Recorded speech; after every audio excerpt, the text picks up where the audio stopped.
ಯೂನುಸ್ ಬಾಲ್ದಾರ್ ಹುಟ್ಟುಹಬ್ಬ ಸನ್ಮಾನ್ಯ ಕಾರ್ಯಕ್ರಮದಲ್ಲಿ ಗಣ್ಯರು ಭಾಗವಹಿಸಿದ್ದರು. ಯೂನುಸ್ ಬಾಲ್ದಾರ್ ಅವರ ಹುಟ್ಟುಹಬ್ಬದ ಅಂಗವಾಗಿ ಆಯೋಜಿಸಿದ ಕಾರ್ಯಕ್ರಮದಲ್ಲಿ ಭಾಗವಹಿಸಿ ಅವರನ್ನು ಸನ್ಮಾನಿಸಲಾಯಿತು.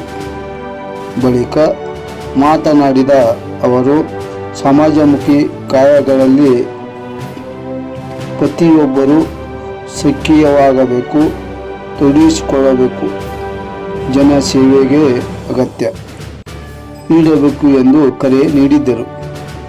ಕಾರ್ಯಕ್ರಮದಲ್ಲಿ ವಿವಿಧ ಗಣ್ಯರು, ಮುಖಂಡರು ಹಾಗೂ ಸಾರ್ವಜನಿಕರು ಉಪಸ್ಥಿತರಿದ್ದರು. ಯೂನುಸ್ ಬಾಲ್ದಾರ್ ಅವರ ಹುಟ್ಟುಹಬ್ಬದ ಶುಭಾಶಯಗಳು ಕೋರಿದ್ದರು. ನನಗೆ ಬಹಳಷ್ಟು ಒಂದು ವಿಶೇಷ ದಿನ ಅಂತ ಹೇಳ್ಬೋದು. ಯಾಕಂದ್ರ ನನ್ನ ಸಹೋದರ ಸಮಾನವಾದಂತ ಯೂನುಸ್ ಬಾಲ್ದಾರ್ ಈ ವ್ಯಕ್ತಿ ಏನದಲ್ಪ, ಇವತ್ತಿನ ದಿವಸ ನಾವೇನೋ ರಾಜಕೀಯವಾಗಿರ್ಲಿ, ಸಾಮಾಜಿಕವಾಗಿರ್ಲಿ, ಧಾರ್ಮಿಕವಾಗಿರ್ಲಿ ಅಥವಾ ಮನೆತನ ಏನೋ ಒಂದು ಸಮಸ್ಯೆಗಳು ಬಂದಾಗ ನನಗೆ ಫಸ್ಟ್ ನೆನಪಾಗುವ ಹೆಸರ ಯೂನುಸ್ ಬಾಲ್ದಾರ್. ಯಾಕಂದ್ರೆ ನನ್ನ ಬೆನ್ನಲ್ಲಿ ಬಂತ ಈ ಸಂದರ್ಭದಾಗ ನಾ ಅತ್ಯಂತ ಸಂಭ್ರಮದಿಂದ, ಸಂತೋಷದಿಂದ, ಅತ್ಯಂತ ಹೆಮ್ಮೆಯಿಂದ ಸಹಿತ ಹೇಳಕ್ ಬಯಸ್ತೇನೆ.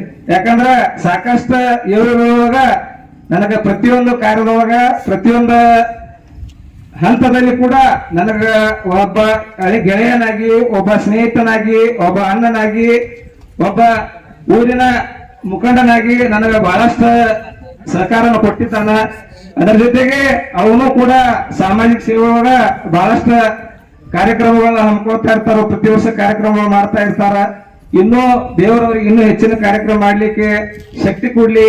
ಹಾಗೂ ಈ 39ನೇ ಹುಟ್ಟುಹಬ್ಬ ಬರುವ ಮುಂದಿನ 49ನೇ ಹುಟ್ಟುಹಬ್ಬ ಕೂಡ ಇದಕ್ಕಿಂತ ವಿಜೃಂಭಣೆಯಿಂದಾಗಿ ಮುಂದಿನ ದಿನಗಳಲ್ಲಿ ಅವರು ರಾಜಕೀಯವಾಗಿ, ಸಾಮಾಜಿಕವಾಗಿ ಎಲ್ಲಾ ಕ್ಷೇತ್ರದಲ್ಲಿ ಅವರು ತನ್ನದೇ ಆದಂತಹ ಒಂದು ಸ್ಥಾನಮಾನ ಪಡೀಲಿ ಅಂತ ನಮ್ಮ ಗ್ರಾಮ ದೇವತೆ ಆದಂತ ಬಸವನವರಲ್ಲಿ ಮನದಲ್ಲಿ ಮಾಡಿಕೊಡ್ತಾ, ಅದೇ ರೀತಿ ನಮ್ಮ ಬಾಳಿಗಿರಿ ಗ್ರಾಮಸ್ಥರೆಲ್ಲ ಯೂನುಸ್ ಬಾಲ್ದಾರ್ ನೀವು ಬಹಳಷ್ಟು ಹಿಂದಿನ ಸಹಕಾರ ಕೊಟ್ಕೊತ ಬಂದರಿ. ಮುಂದಿನ ದಿನಮಾನದೊಳಗೂ ಅವ್ರಿಗೆ ನೀವು ಸಾಕಷ್ಟು ಸಹಕಾರ ಕೊಡ್ತೀರಿ ಅಂತೇಳಿ ನನಗ ಅಚಲವಾದಂತ ನಂಬಿಕೆ ಐತಿ.